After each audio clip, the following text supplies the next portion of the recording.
43,00,000 కొత్త కనెక్షన్లు ఒక నెల రోజుల్లోనే రావటం జరిగింది. అవేంటియో చూద్దాం. ఇప్పుడు జనరల్‌గా అంటే సిమ్‌లు మే నెలలో టెలికాం ఎవరైతే యూజర్స్ ఉన్నారో 43,58,231 పెరిగి 120.7 కోట్లకి చేరింది మొత్తం మన ఈ సిమ్‌లు.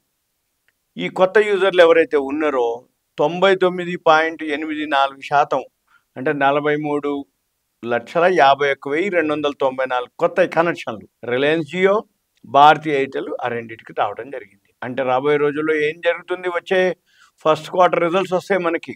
ఎప్పుడు జూలై 1 తర్వాత. అంటే ఎప్పుడైతే ఈ మే నెలలో జియోకి, భారతీ ఎయిర్టెల్‌కి కొత్త కనెక్షన్లు పెరిగినాయో అంత ఇన్కమ్ పెరిగినట్టే కదా! అందుకని ఫస్ట్ క్వార్టర్ రిజల్ట్స్ ఏమవుతాయి? ఈ 2 కంపెనీలు మీరు కనుక అబ్జర్వ్ చేస్తే టెక్నికల్‌గా గ్రాఫ్ తోటి ఎప్పుడైతే సపోర్ట్ వస్తుందో అక్కడ మీరు కొనుక్కోండి. మళ్ళీ ఆ బోర్డు మీటింగ్ కల్లా ఈ 2 కంపెనీలు బాగా పెరిగే అవకాశాలు ఉంటాయి అనేది ఇప్పుడు నేను చెప్పబోయేది.